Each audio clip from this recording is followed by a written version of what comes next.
हमारे जो सीना हो गया छत्री समाज का, ये हो गया ओबीसी वैश्य समाज का, क्योंकि हम लोगों का जीमा है जीवारी खजाना को संभालना। तो धनबाद का खजाना को हम लोग संभाल सकते हैं ना, और धनबाद के खजाना को हम लोगों को संभालना है, कोयला को संभालना है।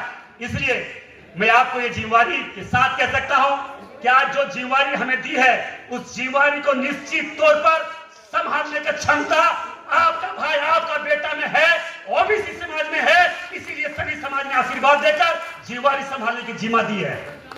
इसलिए भाइयों बहनों, मैं आप लोग से इतने ही आग्रह निवेदन पूर्वक कहना चाहिए, कौन क्या बोलता है नहीं बोलता उसको नहीं जाना है। धनबाद में यहाँ के लोगों को जिस आसार विश्वास के साथ हमें मत दिया है, वोट दिया, आशीर्वाद दिया है, उस विश्वास के प्रति हम खरा उतरना है।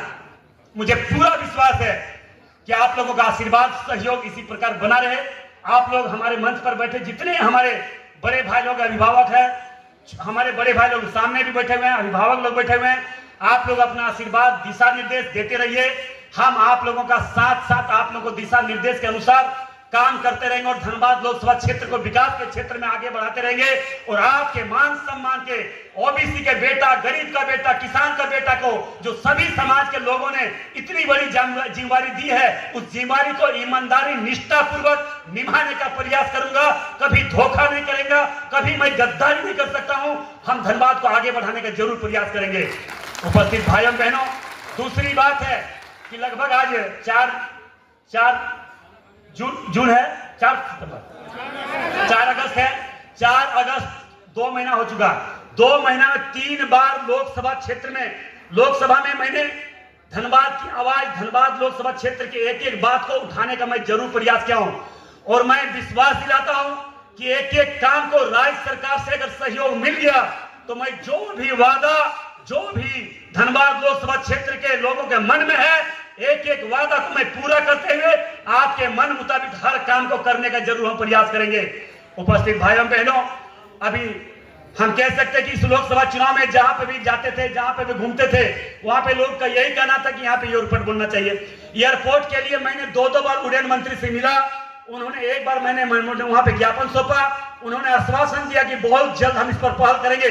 दूसरी बार फिर हमें वहां से सूचना आया, फिर हम जाके मिले।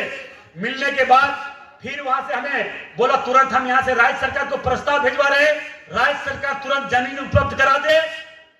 एयरपोर्ट बनाना आपका भाई, आपका बेटा ढुल्लू मत और नरेंद्र मोदी जी का काम है, यह मैं विश्वास दिलाता हूं।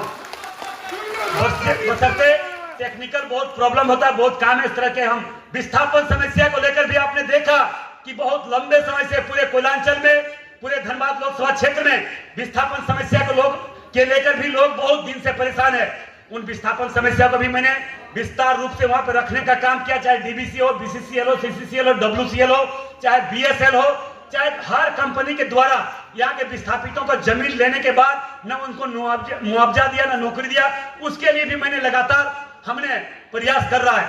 अभी अभी देखे कि कैसे हमारे गरीब मजदूर का कार्य करते हुए उनकी जान चली गई, उनको नौकरी नहीं मिलता था। बोकारो में लगातार बाढ़ के रहने वाले, पटना के रहने वाले, एक हाजीपुर के 3-4 लोग एक बार में डेट किया। चारों लोगों को जाके बीएसएल में कोई तरह का बात नहीं, आज तक के इतिहास में कभी नहीं हुआ था। मगर आपका बेटा, आपका भाई ढुल्लू मतो जाके जोरदार तरीके से गरीबों का आवाज उठाकर नौकरी दिलवाने का हमने काम किया है। उपस्थित भाइयों बहनों, अभी अभी बहुत लंबे समय से एक बात चल रहा था और बहुत लंबे समय से यहाँ के लोगों की इच्छा भी है कि यहाँ पे एक स्वास्थ्य का व्यवस्था बहुत अच्छी से होनी चाहिए। मैंने प्रश्न डाला था, वो प्रश्न अभी तक आया नहीं है।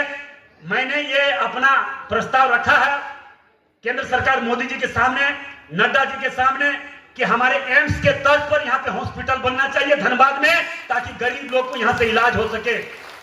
और एक प्रश्न हमने और एक क्वेश्चन दिया था कि यहाँ पे जितना पोल्यूशन बीसीसीएल के चलते पोल्यूशन हो रहा, यहाँ के गरीब, शोषित, पीड़ित, कमजोर लोग, गाड़ी बेचने वाले, ठेला चलाने वाले, रिक्शा वाले, भूंजा बेचने वाले, झिलिया बेचने वाले, आलू बेचने वाले, प्याज बेचने वाले, खुले तौर पर उन लोग अपना बिजनेस कर रहे हैं, काम कर रहे हैं। उनका सुरक्षा का कोई गारंटी नहीं, उनका इलाज के लिए कोई व्यवस्था नहीं है। इसके लिए भी मैंने स्पष्ट रूप से उस दिन कोयला मंत्री आए थे, उनके सामने बोला मैंने कि वैसे परिवार को बीसीसीएल मुफ्त में इलाज करे। इसके लिए भी मैंने कोयला मंत्री से, कोयला मिनिस्ट्री का चेयरमैन भी था, उनके सामने इस बात को मैंने रखने का काम किया। इस प्रश्न को भी मैंने डाला था, मगर प्रश्न नहीं आया वहां पे। मैं आपसे ये आश्वस्त कर रहा हूं कि जिस तरह से देश के गुलामी के खिलाफ आजादी की लड़ाई लड़ रहे थे, तो सुभाष चंद्र बोस ने कहा था तुम मुझे खून दो मैं तुझे आजादी दूंगा। मैं आपको आश्वस्त कर रहा हूं, आप हमें दिशा निर्देश दें, आप अपना आशीर्वाद दें, धनबाद को विकास के क्षेत्र में आगे बढ़ाने का काम आपका भाई, आपका बेटा ढूंढूंगा तो करने का काम करेंगे।